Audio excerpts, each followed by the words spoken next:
Dans l'épisode précédent, nous avons répondu à la question « Comment détecter les émotions chez les autres ?» Essayons maintenant avec un deuxième exemple. Effectivement, il s'agit de la peur. Par exemple, quand on a peur, le volume baisse, le débit se ralentit et l'articulation devient précise.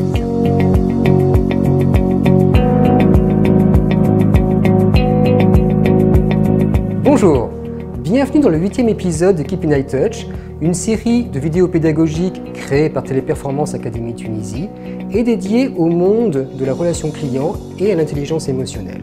Dans cet épisode, nous allons parler des émotions toujours, mais de comment on détecte les émotions par les écrits. Est-ce que vous vous rappelez vos premiers mails, SMS ou lettres d'amour que vous avez envoyés ou reçus? De mon côté, je me souviens plus en avoir envoyé que reçu. Dans ces lettres et ces mots, il y avait un vocabulaire spécifique, cœur, meurt, toujours, amour, qui était censé déclencher une émotion, l'émoi, la tendresse, l'amour, ou parfois malheureusement, le dégoût ou la colère. Et donc, la question est, qu'est-ce qui fait que dans des mots, on arrive à faire sentir les émotions?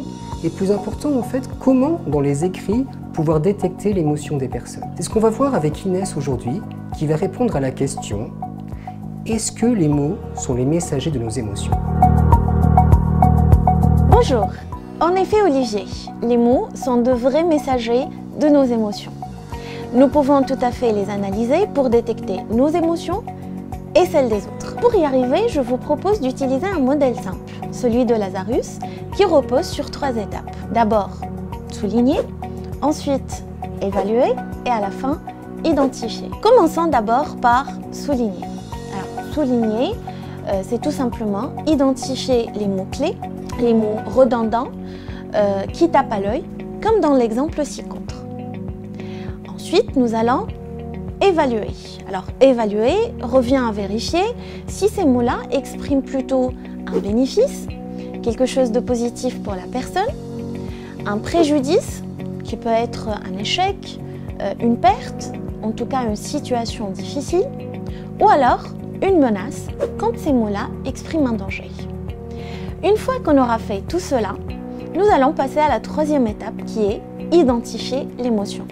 Par exemple, si je progresse vers un but, là, je vais ressentir de la joie. Si je réussis à réparer une situation stressante, comme c'est expliqué dans cet exemple-là, là, je vais ressentir du soulagement ou de la fierté. Si je rencontre un obstacle, je ressens plutôt de la frustration ou de la colère, comme c'est expliqué dans ce même exemple. Et si je rencontre un danger, je ressentirai de la peur. Ainsi, les mots peuvent nous aider à détecter de vraies pistes qui nous mettent sur la voie des émotions de notre interlocuteur. Sabri, notre expert de la relation client digitale, va nous en dire plus. Bonjour Sabri. Bonjour Inès. Sabri, toi tu as travaillé longtemps sur la relation client digitale, un métier où les canaux de contact principaux sont essentiellement le chat et le mailing. Quel est le défi principal de ce métier? Comme tu le sais très bien, l'enjeu de la relation client digitale est justement d'humaniser ce contact-là, d'arriver à percevoir les émotions du client et d'exprimer de l'empathie. Le client n'est ni vu ni entendu par le conseiller. Pourtant, il est bien là et il y a bien une émotion à prendre en charge et une réponse à apporter. Il est vrai que le visage et que la voix sont de meilleurs transmetteurs de l'émotion que les mots ou l'écrit. Comment alors concrètement nos conseillers et nos managers peuvent-ils détecter les émotions du client? Justement, la compétence de base à développer est la capacité à identifier certains mots ou expressions qui sont révélatrices d'une émotion du client et d'y apporter une réponse. Peux-tu nous donner un exemple, s'il te plaît? Oui, il y a un exemple que j'ai rencontré lors d'une analyse d'une session e-chat, c'est l'interjection « a ». Cette interjection ou expression peut exprimer de la contrariété ou de la surprise selon le contexte. Et là, le conseiller a pu identifier le besoin en termes d'émotion au niveau du client et a pu apporter une réponse adéquate. Bien. C'est ce que je trouve passionnant en fait dans notre métier.